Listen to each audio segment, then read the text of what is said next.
गुरु प्यारी साध संगत जी, राधा स्वामी जी, आज हम एक ऐसी साखी सुनाने जा रहे हैं जो हमें सिखाएगी कि सच्ची अरदास कैसे करनी चाहिए और सद्गुरु हमारी मदद किस प्रकार करते हैं।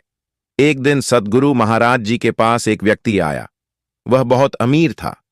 साध संगत जी, जब वह दर पर पहुंचा तो सद्गुरु जी ने मन ही मन विचार किया, शायद यह व्यक्ति धन दौलत से संबंधित कोई बात करने आया होगा। लेकिन सद्गुरु जी ने अपनी करुणा भरी मुस्कान के साथ पूछा, बोलो, क्या बात है? तुम यहां किस लिए आए हो? साध संगत जी, अब जरा ध्यान देकर सुनिए, क्योंकि यह घटना हमें यह समझाएगी कि सद्गुरु सहाय कब और कैसे होते हैं। लेकिन एक बात हमेशा याद रखनी चाहिए, सच्ची अरदास तभी फलीभूत होती है जब हमारी नीयत नेक हो और हमारे मन में किसी के प्रति बुरा भाव ना हो। वह व्यक्ति कहने लगा, महाराज जी, मैंने अपनी बेटी का रिश्ता तय कर दिया है। सद्गुरु जी ने पूछा, क्या बात है? कोई तकलीफ है? रिश्ता टूट रहा है? वह कहने लगा, पहले आप जी मेरी पूरी बात सुन लीजिए। जहां पर रिश्ता किया है वहां लड़के वाले कहते हैं कि शादी में भोजन के साथ मांस और शराब दोनों रखना अनिवार्य है, यह उनकी शर्त है। सद्गुरु जी बोले, तो फिर तू क्या चाहता है? वह कहने लगा, महाराज जी, मैं नहीं चाहता कि मेरी बेटी की शादी में मांस शराब परोसी जाए। सद्गुरु जी ने पूछा, क्यों नहीं चाहता? क्या पैसों की कमी है? वह बोला, नहीं महाराज, धन की कोई बात नहीं है। धन तो बहुत है मेरे पास, परमात्मा ने बहुत दिया है, कोई कमी नहीं। पर मैं नहीं चाहता कि इतनी खुशी के मौके पर, मेरी बेटी की शादी पर, इतने मासूम जानवरों का कत्ल हो। यह सुनकर सद्गुरु जी मुस्कुरा पड़े, खुश हो गए कि इसकी सोच नेक है, इसको दया आ रही है उन बेजुबानों पर। साध संगत जी, यह सच है। एक तरफ तो हम बुलाते हैं कि आकर बच्चों को आशीर्वाद दो, और दूसरी तरफ जानवरों को कटवा रहे होते हैं। क्या उनकी हाय नहीं लगेगी? जरा विचार करने की जरूरत है। रिश्तेदारों को खुश करने के लिए हम कैसे कैसे पाप कर बैठते हैं।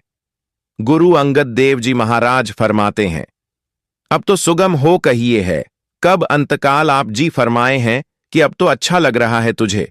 रिश्तेदार मांस खाकर वाह वाह करेंगे, मगर अंतकाल में दुख तुझे ही सहने पड़ेंगे।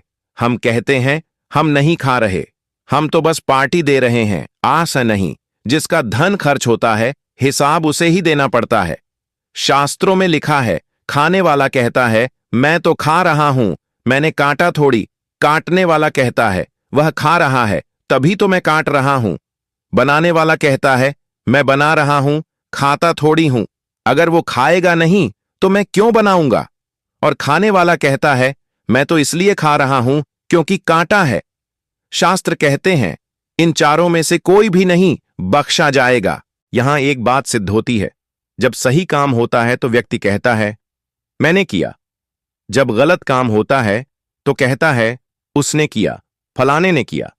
आत्मा को पता है कि यह गलत है, मन को भी पता है, पर जुबान के चस्के के लालच में मति मारी जाती है। सद्गुरु जी कहने लगे, तू क्या चाहता है? वह कहने लगा, महाराज जी, मैं चाहता हूं कि इतने जीवों की हिंसा ना हो, किसी का कत्ल ना हो, कोई मारा ना जाए। उनकी बद्दुआएं लगेंगी, मेरे बच्चों को खुशियां कैसे रहेंगी, हम भी सुखी नहीं हो पाएंगे। सद्गुरु जी बोले, तो फिर जाकर बात कर उनसे। कहने लगा, 2 बार बात कर चुका हूं महाराज, समझाने की कोशिश की, लेकिन वह सख्ती से मना कर देते हैं, यहां तक कि झगड़ने पर उतर आते हैं। कहते हैं कि यह हमारी शर्त है, इसे भूल जाओ, और अगर कोई बात करनी है तो दूसरी करो। सद्गुरु जी बोले, जब बात करने गए थे तो अकेले गए थे? वह कहने लगा, हां, अकेले ही गया था। सद्गुरु जी बोले, सद्गुरु को साथ लेकर क्यों नहीं गया? कहने लगा, कैसे साथ लेकर जाता महाराज जी? सद्गुरु बोले, मतलब तू अकेला ही गया और अब उम्मीद कर रहा है कि बात बन जाए, वचन मानेगा अगर हम बताएं? कहने लगा, हां जी महाराज, हुक्म करो। सद्गुरु बोले, इस बार फिर जा, पर सद्गुरु को साथ लेकर जाना। अब जरा ध्यान से सुनिए साध संगत जी, यह बड़ा कीमती पॉइंट है। सद्गुरु बोले, रात को 3 बजे उठ जाना, अमृत वेला में आस्नान कर लेना और फिर आसन पर बैठकर सच्चे मन से नाम का सिमरण करना, सच्चे हृदय से सद्गुरु को याद करना, शुक्राना करना और फिर कहना, हे सच्चे बादशाह, मैंने 2 बार बात की है, वह मेरी नहीं सुन रहे। अब आप जी मेरे साथ चलो। आप उनके हृदय में बैठो कि वह मेरी बात मान लें। सद्गुरु जी बोले, तू बाद में पहुंचेगा, पर वह तेरी बात पहले ही मान लेंगे। तेरा काम पहले ही हो जाएगा। तू करके तो देख। साध संगत जी, यह सच्ची घटना है। दूसरे ही दिन समय रखा। सुबह 3:30 पर उठा, स्नान किया और बैठ गया जहां रोज सिमरण करता था। आसन पर नाम का सिमरण किया, अरदास की, हे सच्चे बादशाह, अब आप ही हो जो करोगे। मैंने आप जी का आसरा ले लिया है। जो भी करोगे अच्छा ही करोगे। मुझे पूरा विश्वास है आप पर। सुबह 10 बजे का समय फिक्स किया था। समय पर पहुंचा। इस बार कोई साथ नहीं, केवल सद्गुरु का आसरा। बैठा ही था कि चाय आ गई और लड़के वाले खुद कहने लगे, आप इसीलिए आए हैं ना कि शादी में शराब और मांस नहीं होना चाहिए? उसने कहा, हां जी। फिर वह बोले, हमने आपकी बात मान ली। कोई शराब, कोई मांस नहीं होगा, केवल वैष्णव और सादा भोजन होगा। और वह कहने लगा, महाराज जी, चमत्कार हो गया। सद्गुरु जी मुस्कुराए, बोले, अब बता, अमृत वेले की कितनी महिमा है। तूने देखा ना, सिर्फ एक दिन उठा और तेरा काम बन गया। साध संगत जी, हमारी अगली साखी है। एक बार की बात है, एक छोटा सा पंछी था जो उड़ने से डरता था। उसका माली हर रोज उसे उड़ने के लिए कहता, पर वो बस एक ही डाल पर बैठा रहता। वो डाल ही उसका संसार थी, उसका आराम केंद्र। पर एक दिन माली ने वो डाल ही काट दी।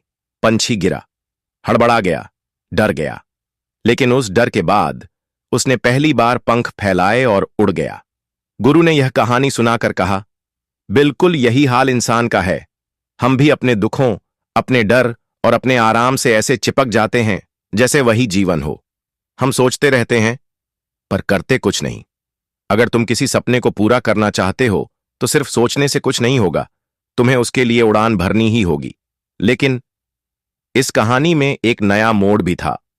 गुरु ने मुस्कुराकर कहा, कभी कभी माली वो डाल नहीं काटता, बल्कि पंछी खुद ही डर के मारे उसे कसकर पकड़ लेता है। और फिर गुरु ने धीरे से पूछा, क्या तुम खुद अपनी उड़ान के दुश्मन तो नहीं बन बैठे हो? कई बार हम सोचते हैं मुझसे नहीं होगा, पर गुरु कहते हैं, जब तुम यह मान लेते हो कि तुम नहीं कर सकते, तब तुम वाकई नहीं कर सकते। लेकिन जब तुम अपने अंदर विश्वास जगा लेते हो तो सारी कायनात भी तुम्हारा साथ देने लगती है। अगर विश्वास है तो कल्पना को भावनाओं से जोड़ो। अपने लक्ष्य को सिर्फ सोचो मत, महसूस करो जैसे वो पहले से ही सच हो गया हो। हर दिन, हर पल उसे जियो। अपने विचारों को प्रशिक्षण दो। अपने अवचेतन को सिखाओ कि तुम क्या बनना चाहते हो, और फिर देखना तुम्हारी जिंदगी धीरे धीरे बदलने लगेगी। गुरु बोले, सफल लोग वे नहीं जो हर परिस्थिति में सही होते हैं, बल्कि वे हैं जो हर परिस्थिति में सही सोच को बनाए रखते हैं। तुम्हारा नजरिया तुम्हारी असली ताकत है। और जो लोग कहते हैं हथेली पर सरसों उग सकती है, उन्हें कोई समझाए, बीज को धरती चाहिए जैसे मन को सद्गुरु चाहिए। आज से तुम भी एक बीज बनो। अपनी सोच की धरती पर भरोसा करो, सद्गुरु की वर्षा में भीगो, और फिर देखो तुम्हारे भीतर कैसी कैसी फसलें उगती हैं, विश्वास की, आत्मबल की और सफलता की। गुरु ने शिष्य की आंखों में देखा, और पहली बार शिष्य की आंखों में डर नहीं बल्कि विश्वास की चमक थी। गुरु मुस्कुराए और शिष्य को आशीर्वाद देकर ध्यान में लीन हो गए। साध संगत जी, अगर ये कहानी आपके दिल को छू गई हो तो हमारे चैनल को जरूर फॉलो करें, जहां हम ऐसी ही आत्मा को जगाने वाली कहानियां और सत्संग विचार आपके हृदय तक पहुंचाते हैं। क्योंकि शब्द से जुड़ी भावना जब आत्मा से टकराती है तो भीतर कुछ बदलने लगता है, और वहीं से शुरू होती है नई यात्रा, विश्वास से, विचारों से और सद्गुरु की कृपा से। हमारे साथ जुड़िए आध्यात्म की इस मधुर यात्रा में, जहां हर शब्द एक नई रोशनी है। राधा स्वामी जी।